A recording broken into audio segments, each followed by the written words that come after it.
Good evening guys, welcome to study with Sunita channel में। एक बार फिर से स्वागत है हमारे channel study with Sunita channel में। गाइस, आज से मैं आपका सीडीपी की क्लास लेने जा रही हूँ, ठीक है ना। और मैं आपको एक एक क्लास करके पढ़ाऊंगी। सीडीपी का जो भी आपका सिलेबस है, सिलेबस के अकॉर्डिंग आपके सारे चैप्टर्स मैं पढ़ाऊंगी, ठीक है ना। एक एक चैप्टर को दो या तीन क्लास में आपको कंप्लीट करूँगी, क्योंकि एक क्लास में 4 घंटे का क्लास लेके आपको कंप्लीट कराना ना मेरे लिए कोई बड़ी बात नहीं, लेकिन आपको पढ़ना आपके लिए प्रॉब्लम। इसलिए मैं दो तीन क्लास में आपका एक एक चैप्टर को कंप्लीट कर और बहुत बारीकी से आपको समझाऊंगी कि उसके बाद आप जो भी क्वेश्चन दिया जाएगा बहुत अच्छे से आप कर लोगे, ठीक है ना। इस वीडियो को देखने के बाद आप खुद देखिएगा कि जो भी पेडागोजी का जो क्वेश्चन होगा आप अपना कर लोगे। मैं आपको ऐसे बताऊंगी और आपको समझाऊंगी जो सिलेबस होगा, ठीक है। सिलेबस के अकॉर्डिंग जो भी चैप्टर्स हैं मैं सारा चैप्टर्स कंप्लीट करवाऊंगी, ठीक है।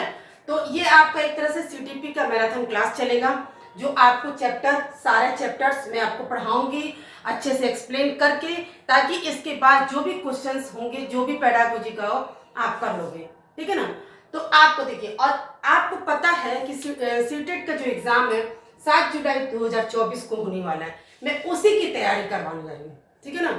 आज से जो है मैं आपको सीटेट का 7 जुलाई यानी कि 2024 को जो आपका होने, आज से आपका करीब 2 से 3 महीना है, ठीक है ना। इस 2-3 महीने में आपका सीडीपी की तैयारी बहुत इतनी अच्छे से मैं करवा दूंगी कि आपको जो भी क्वेश्चंस आप एग्जाम में देखोगे फटाफट कर लोगे। मैं इसकी पूरी गारंटी लेती हूँ। तो चलिए स्टार्ट करते हैं। स्टार्ट करने से पहले एक बार फिर से आपका स्वागत करते हैं हमारे channel study with Sunita channel. देखिए गाइस, सबसे पहले मैं एक एक चीज आपको समझाऊंगी ताकि क्वेश्चन कैसे भी तोड़ मरोड़ तो पूछेगा तो आप बता देंगे, ठीक है। सीडीपी का मतलब क्या होता है, अगर फुल फॉर्म पूछता है या नहीं भी पूछता, लेकिन आपको तो नॉलेज होना चाहिए। सीडीपी का मतलब यानी कि चाइल्ड डेवलपमेंट पेडागोजी, ठीक है ना। चाइल्ड डेवलपमेंट पेडागोजी यानी कि बाल विकास, आपके बाल विकास के संबंध के बारे में आपको इस चैप्टर में पढ़ाया जाएगा। इसमें क्या क्या है और क्या क्या टॉपिक है सब मैं बताऊंगी, ठीक है ना। पहला आपका चैप्टर शुरू होता है कौन सा, विकास की अवधारणा और इसका अधिगम से संबंध। मतलब जो आपकी विकास की है, ठीक है, आप कैसे विकास हो उसकी जो अवधारणा है उसका संबंध सीखने से कैसे है। अधिगम मतलब होता है सीखना, सीखने से कैसे है, ठीक है। विकास का संबंध मतलब आपके जो विकास है, ठीक है, चाहे शारीरिक विकास हो, चाहे मेंटली विकास हो, चाहे किसी भी तरह का विकास, उसका सीखने से कैसा संबंध है वो आपको इस फर्स्ट चैप्टर में बताया जाएगा। और आपका पहला अध्याय, पहला चैप्टर यही है, विकास की अवधारणा और इसका अधिगम से संबंध, ठीक है ना। Concept of development and it's relationship with learning, मतलब आपका विकास की से संबंध सीखने से कैसे है, उसका संबंध उससे कैसे है, ठीक है ना। चलिए सबसे पहले, इसीलिए मैं आपको पहला इसमें शब्द आप वाक्य का विकास की अवधारणा क्या होती है, सबसे पहले हम उसको समझते हैं। इसीलिए मैंने एक एक चीज आपको बोर्ड पे लिखा है और एक एक चीज मैं आपको पढ़ाऊंगी, ताकि आप एक बार ये सीडीपी का पूरा क्लास आपने अच्छे से कर लिया तो मैं आपको वादा करती हूँ कि आप सीटेट के क्लास सीडीपी में आप फुल पे फुल मार्क्स 30 मार्क्स आपका है, ठीक है ना।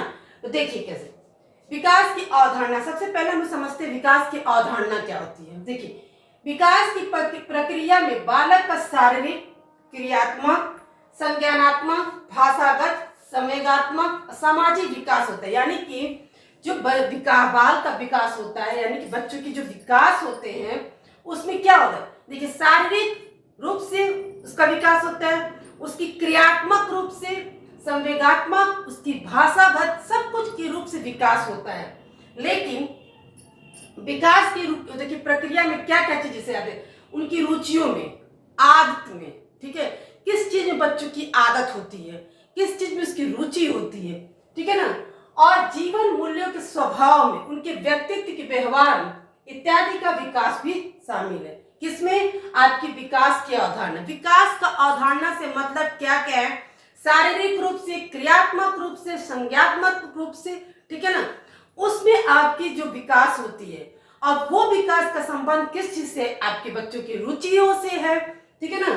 ठीक, कहाँ है, देखिए रुचि से, स्वभाव से, व्यक्तित्व व्यवहार से, इसका मतलब विकास से ही, ठीक है। देखिए, बाल विकास का तात्पर्य पहले हम समझते हैं कि बाल विकास है क्या, यानी कि सीडीपी है क्या, उसका पहले अर्थ समझते हैं।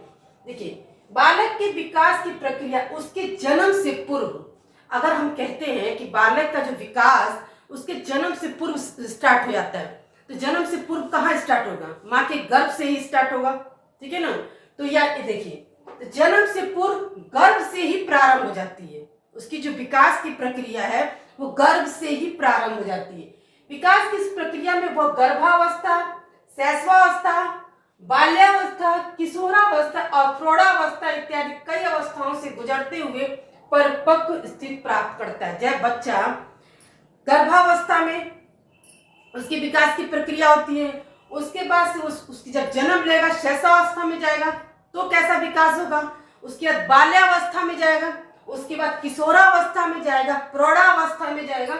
उसके बाद इन अवस्थाओं में परिवर्तन होने के बाद उसमें कैसा शारीरिक परिवर्तन होता है, कैसा क्रियात्मक परिवर्तन, उसकी मान लीजिए देखिए, एक बच्चा है, अगर वो माँ के गर्भ में है, उसकी भाषा में तो कोई परिवर्तन होगा नहीं, उसकी भाषा तो कुछ होगी नहीं। लेकिन जैसे जैसे बच्चा जब जन्म लेगा और वो जब वो शैशवावस्था में जाएगा तो केवल वो सुनने की प्रक्रिया करेगा। शैशवावस्था के बच्चे बोल नहीं पाएंगे। वो उसी तरह से बाल्यावस्था में जाएंगे तो वो उनके भाषागत में परिवर्तन होगा, उनकी भाषा में विकास होगा, ठीक है, वो बोलेंगे, उनके शारीरिक रूप में परिवर्तन होगा। तो उसी तरह से फिर किशोरावस्था में जाएंगे। तो यानी कि उसका ये विकास का तात्पर्य यही है कि जन्म से लेके मृत्यु तक, ठीक है ना, विकास होता है। हर उसका विकास का आपका अवस्था जैसे देख, इसीलिए कहा गया जन्म से वह गर्भावस्था और तभी परिपक्व होता। कहने का मतलब कि गर्भावस्था से स्टार्ट होता है और आपका यहाँ तक प्रौढ़ावस्था तक वो विकास की प्रक्रिया। ये नहीं कि आपकी विकास की प्रक्रिया सिर्फ शैशवावस्था, मतलब जन्म लिया बच्चा और प्रौढ़ावस्था तक उसकी विकास की प्रक्रिया चलती रहती है, ठीक है, तभी वो परिपक्व मतलब पूर्ण रूप से परिपक्व हो जाता है। तो यही है कहने का मतलब। पहले हमने समझा कि विकास क्या होता है, विकास की अवधारणा हो क्या। तो विकास की अवधारणा में हमको यही समझना है कि बालक का शारीरिक रूप से, क्रियात्मक रूप से और संज्ञानात्मक, भाषात्मक, संवेगात्मक सब कुछ रूप में विकास होता है। मगर विकास का तात्पर्य क्या है, हमको ये समझना है कि विकास होता क्या है। पहले विकास समझेंगे तभी तो उसमें हम विकास करेंगे। तो विकास का तात्पर्य यही है कि जो भी आपके बच्चे में जो विकास होता है वो जन्म से लेकर, जन्म से पूर्व से, यानी कि गर्भ से ही स्टार्ट हो जाता है, वो हो जाता है और कहाँ तक, प्रौढ़ावस्था तक, मतलब जीवन पर्यंत विकास चलता रहता है। जब तक इंसान जीवित है तब तक विकास चलता रहता है। ये थे आपके सीडीपी का जो फर्स्ट क्लास है, ठीक है, कौन सी, विकास की अवधारणा और इसका अधिगम से संबंध उसका, ठीक है ना। ये आपका केवल मैंने आपको समझाया विकास की अवधारणा क्या है, ठीक है, और इसका सीखने से संबंध। ये थे आपके टॉपिक।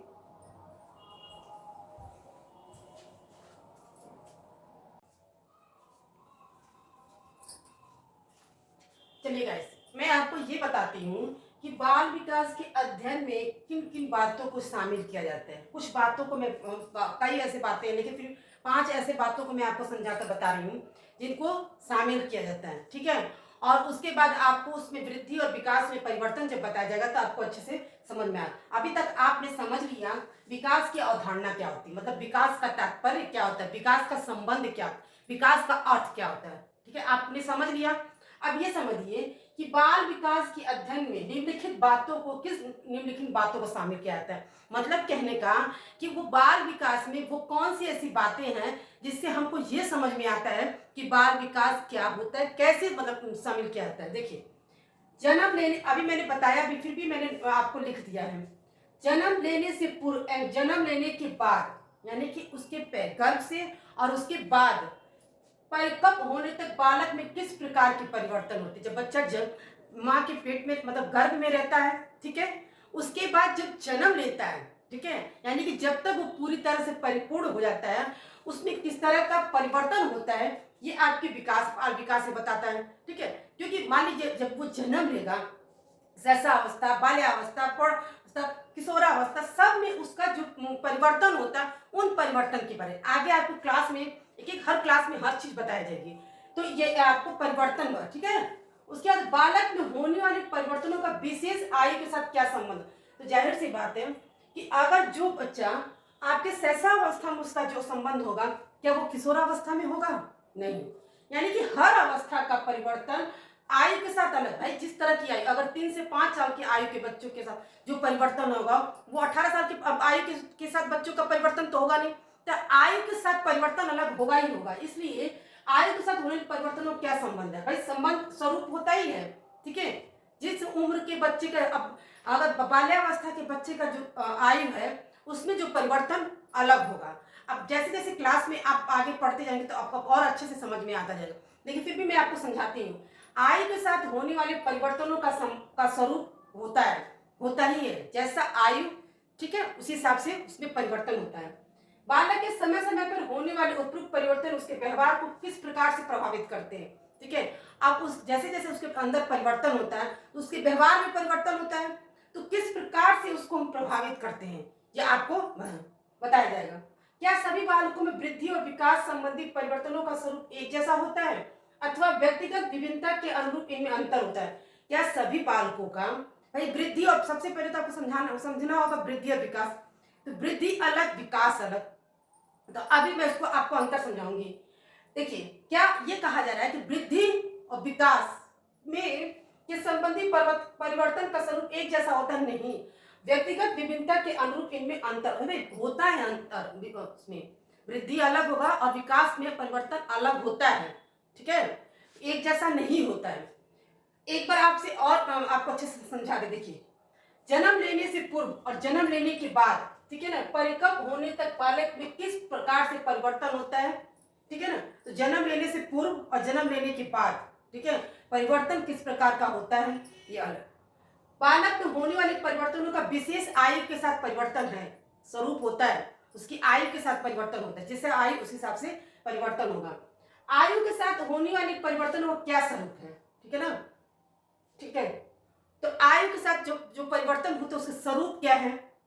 बालक के समय समय पर होने वाले उपरोक्त परिवर्तन उसके व्यवहार को किस प्रकार से, मतलब जैसे जैसे समय समय पर परिवर्तन होता है तो उसके व्यवहार को किस प्रकार प्रभावित करता है, उसके व्यवहार को प्रभावित करता है, ठीक है। क्या सभी बालकों में वृद्धि और विकास संबंधी परिवर्तनों का स्वरूप एक जैसा होता है? सभी बालक में उसके शरीर की वृद्धि का और विकास का परिवर्तन एक जैसा नहीं। हर बालक का अलग अलग वृद्धि और अलग विकास है, एक जैसा नहीं होता है। अथवा व्यक्तिगत विभिन्नता के अनुरूप इनमें अंतर होता है, ठीक है।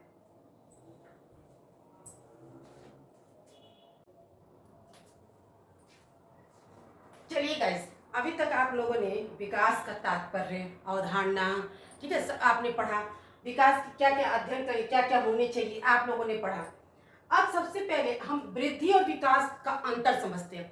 अगर वृद्धि और विकास में हम अंतर समझ लेंगे तो आपका पूरा विकास की आपको अवधारणा अच्छे से समझ में आ जाएगा। क्योंकि इसको पढ़ने के लिए मैंने भी समझाया तो, लेकिन आप जब वृद्धि और विकास समझ लेंगे और उसका अंतर समझ लेंगे तो पूरा अच्छे से आपको समझ में आ जाएगा।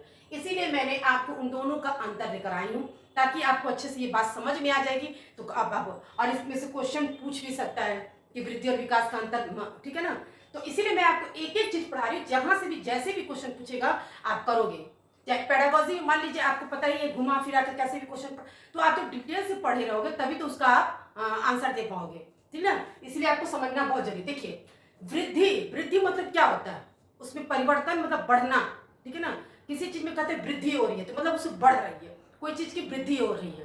तो वृद्धि शब्द का प्रयोग ही परिमाणात्मक मतलब, ठीक है ना, परिवर्तनों से, जैसे कहने का मतलब बच्चे के बड़े होने से और उसकी, देखिए वृद्धि, अब मैंने आपको बताया ना, किसी चीज का वृद्धि होना, तो कहते हैं ना कि अरे जैसे मान लीजिए किसी को कहते हैं उसके सैलरी में वृद्धि हो रही है, यानी कि उसमें बढ़ोतरी हो रही है, वृद्धि हो रही है, मतलब बढ़ रहा है। तो वृद्धि का मतलब बढ़ना, लेकिन यहाँ आपके बाल विकास की वृद्धि की बात है, यहाँ विकास की वृद्धि की बात है। बाल, उसमें क्या होगा, बच्चे के बड़े होने के साथ साथ, मान लीजिए बच्चा जैसे जैसे बड़ा होता है उसके आकार, लंबाई, चौड़ाई, ऊंचाई सब में तो परिवर्तन होता है। बच्चा छोटा रहता है, ठीक है, गर्भावस्था से निकल तो वो एकदम छोटा होता है, तो फिर वो जैसे जैसे बड़ा, उसकी लंबाई बढ़ेगी, उसकी आकार, ऊंचाई, सब कुछ तो बढ़ेगा। तो जो उसका वो बढ़ता है, जो उसके शारीरिक रूप में जो परिवर्तन होता है, ठीक है ना। उसकी जैसे जैसे लंबाई बढ़ती है, कोई कोई बच्चे पैदा होते कुछ दिन बाद 2 साल 3 साल बाद मोटे होने लगते हैं, कुछ नहीं होते हैं। तो सबकी वृद्धि अलग अलग होती है, ठीक है ना। यहाँ पे ये नहीं कि हर बच्चे सबके का वृद्धि एक ही होगी। वो मोटा है तो वो भी मोटा, वो भी मोटा है, उसकी लंबाई सेम है तो उसकी ऐसा तो नहीं हो। सबकी वृद्धि अलग अलग है, लेकिन जो शारीरिक रूप से उसके जो परिवर्तन होता है, उसकी लंबाई ऊंचाई, उसमें उसी को हम क्या कहते हैं, वृद्धि। मतलब उसकी बढ़ोतरी, जिस चीज में बढ़ोतरी उसके शारीरिक रूप में, उसी को हम क्या कहते हैं, वही वृद्धि शब्द का प्रयोग है, ठीक है ना।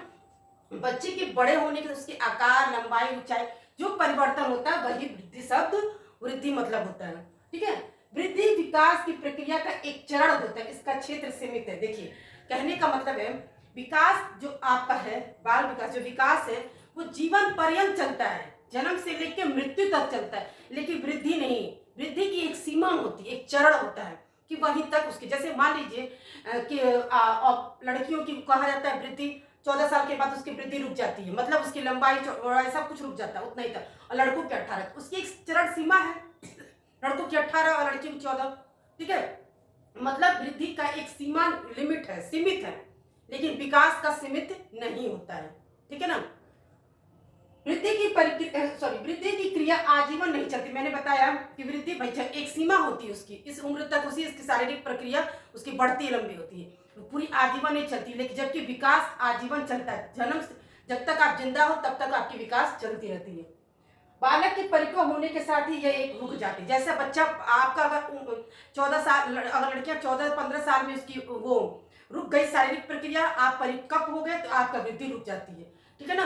अगर आपकी लंबाई जितनी बढ़नी है उसमें बढ़ गई, जितनी चौड़ाई ऊंचाई जो भी है जितना होने, आप परिपक्व हो गए तो आपकी वृद्धि रुक गई, एक सीमा आई उसकी बंधी होती है। बालक की शारीरिक वृद्धि हो रही है, इसका अर्थ यह नहीं कि हो सकता है कि उसमें उसका विकास भी, जो जरूरी नहीं है कि जिन बालकों की शारीरिक वृद्धि होती है, कुछ बालक ऐसे भी होते हैं कि समय से पहले लंबे होने लगते हैं, मोटे होने लगते हैं, तो हम उसकी उम्र के हिसाब से ये नहीं कह सकते कि उसके अंदर विकास भी। बहुत बच्चे ऐसे भी दिखते हैं कि 10 साल के बच्चे वो 15 साल के लगते दिखने, क्योंकि उनकी लंबाई बहुत तेजी से बढ़ने लगती है, ठीक है, वो मोटे होने लगते हैं। तो ऐसा थोड़ा ना है कि 10 साल का बच्चा अगर 12 साल के बच्चे जैसा दिखता है लंबा और मोटा, तो उसके विकास 12 साल के बच्चे की तरह, ऐसा नहीं होता है, ठीक है ना। तो इसका यही है कि शारीरिक वृद्धि अगर हो रही है तो कोई जरूरी नहीं कि उसके विकास भी हो रहा, विकास नहीं हो रहा है, ठीक है ना। शरीर देखिए, अब विकास शब्द का प्रयोग क्या है, परिवर्तनों के साथ साथ व्यवहारिक, ठीक है। विकास का क्या मतलब है, उस किसी भी व्यक्ति कार्य कुशलता, उसके अंदर कैसी कार्य करने की क्षमता है, वो क्या कर सकता है, कौन सी कार्य करने की क्षमता, क्योंकि हर लोगों की विकास की प्रक्रिया अलग होगी, सबकी क्षमता अलग होगी, ठीक है, करने का ढंग अलग, उसका व्यवहार अलग होगा। तो वही कि उसके कार्य कुशलता, कार्य क्षमता, व्यवहार में सुधार की होता है, ठीक है। तो विकास का अर्थ यही होता है। वृद्धि की आपने पढ़ा कि शारीरिक रूप में परिवर्तन, और विकास का परिवर्तन मतलब उसकी कार्य की कुशलता में, कार्य क्षमता की बात है, ठीक है। तो उसमें जो होता है उसी को हम विकास कहते हैं। विकास अपने आप में एक विस्तृत अर्थ रखता है, वृद्धि इसका एक भाग होता है। कहने का मतलब आपको विस्तृत अर्थ बताया ना, तो उसका जीवन पर्यंत चलने वाला। हम पूरी जिंदगी जब तक हम जीवित रहते कुछ ना कुछ सीखते रहते हैं, हमारे अंदर कुछ ना कुछ विकास होता रहता है, अगर, ठीक है ना। हम आज कुछ और सीख रहे, कल कुछ और, मतलब हमेशा जो सीखना चाहता है ऐसा। बच्चों कुछ जैसे जैसे बच्चे बड़े होते हैं, कहीं कोई एग्जाम मान लीजिए देने जाते हैं, आज 10th क्लास में, कल 12th था, तो भाई उसका विकास कुछ होगा, उसकी कार्य कुशलता और बढ़ेगी, उसकी क्षमता और बढ़ेगी। तो मतलब हम वृद्धि में और विकास में यही अंतर है। वृद्धि का क्या है, शारीरिक परिवर्तन होता है, और विकास में उसकी कार्य कुशलता, कार्य करने की क्षमता में परिवर्तन होता है, विकास होता है, ठीक है। तो जो विकास जो है वो हमेशा आपकी चलती रहती है, वो क्षमता तब तक आपकी रहती है जब तक आप जीवन में, जिंदगी है आपके पास, ठीक है। जन्म से लेकर मृत्यु तक विकास आपके में होता रहता है, इसीलिए उसका एक विस्तृत प्रकार होता है। बालक में विकास के लिए वृद्धि आवश्यक नहीं है। अब कहने का मतलब कभी कभी ऐसा भी हो जाता है कि छोटे बच्चों में अगर वृद्धि नहीं तो उसमें विकास, मतलब यहाँ पे जस्ट उसका बालक की शारीरिक वृद्धि हो रही है, जिसका मतलब ये नहीं कि विकास हो रही है। और यहाँ बालक में विकास के लिए भी वृद्धि आवश्यक नहीं है, अगर जरूरी नहीं है कि उसके विकास के लिए उसको वृद्धि होना, हाँ, ठीक है। तो यहाँ पे उसका अर्थ उल्टा से अंतर यही बताया गया है। एक बार फिर से मैं आपको अच्छे से बताती हूँ। वृद्धि शब्द का प्रयोग शारीरिक क्षमता, कहने का मतलब है बालक में उसकी बड़े होने, लंबाई, चौड़ाई, ऊंचाई, ये उसके परिवर्तन को ही हम क्या कहते हैं, आकार वृद्धि, ठीक है। और विकास में क्या होता है, उसकी कार्य कुशलता, उसकी कार्य करने की क्षमता कैसे, वो कैसे कर, उसके व्यवहार में सुधार, ठीक है, ये आपकी विकास की बात होती है। और वृद्धि में क्या होता है, एक चरण सीमा रहती है, इसी सीमा तक आपकी वृद्धि होती है, उसके बाद वो वृद्धि रुक जाती है, चाहे लड़का हो चाहे लड़की हो, ठीक है ना। लेकिन विकास का ऐसा नहीं, उसकी सीमा विस्तृत है, जीवन पर्यंत चलती रहेगी, जन्म से लेकर मृत्यु तक विकास चलते हैं। हर दिन हम कुछ न कुछ सीखते हैं, हर दिन हमारे अंदर कुछ न कुछ विकास होता रहता है। वृद्धि की क्रिया आजीवन नहीं चलती, बताया ना मैंने, बालक के परिपक्व होने के साथ ही एक चरण होता है, एक सीमा होती है उसकी, लेकिन इसकी सीमा नहीं होती, वो चलती ही रहती। आपके परिपक्व होने के बाद आप एकदम शारीरिक रूप से परिपक्व हो गए, आपकी लंबाई बढ़ चुकी है, सब कुछ होने के बाद, लेकिन फिर भी जैसे विकास हम लोग में भी होता है, हर दिन हम लोग कुछ नया सीखते हैं, तो हम लोग में भी तो विकास हो रहा है। तो वही बात है, बालक की शारीरिक वृद्धि हो रही है, कोई जरूरी नहीं है कि उसके अंदर विकास हो रहा है। अब कोई बच्चा जल्दी से तेजी से पढ़ने लगे, ये कोई जरूरी नहीं है कि उसके अंदर विकास भी हो रहा है। और बालक में विकास के लिए कोई वृद्धि की आवश्यकता नहीं है, किसी की ये कोई जरूरी नहीं है कि अब उसकी शारीरिक वृद्धि नहीं हो रही है तो उसके अंदर विकास भी नहीं हो, कहीं ऐसा नहीं है, ठीक है। ये थे गाइस वृद्धि और विकास में अंतर, और मैंने बहुत अच्छे से आपको वृद्धि और विकास में अंतर बता के आपको ये समझ में आ गया होगा बाल विकास क्या है, यानी कि चाइल्ड डेवलपमेंट क्या है। आगे नेक्स्ट क्लास में आपकी अवस्था बताऊंगी, ठीक है, किस किस अवस्था, जैसे सारी अवस्थाएं बताऊंगी। तो आपको ये क्लास, आपको फर्स्ट क्लास है और कम से कम 2 या 3 क्लास में आपके पूरा चैप्टर खत्म हो जाएगा। और मैं उम्मीद करती हूँ कि ये आपको क्लास, आपको चैप्टर बहुत अच्छे से पसंद आया होगा, और आपको क्लास खत्म होने के बाद जब मैं आपको क्वेश्चन कराऊंगी तो आप क्वेश्चन बहुत फटाफट कर लोगे, मुझे पूरा विश्वास है। मिलते हैं नेक्स्ट वीडियो में जल्दी ही।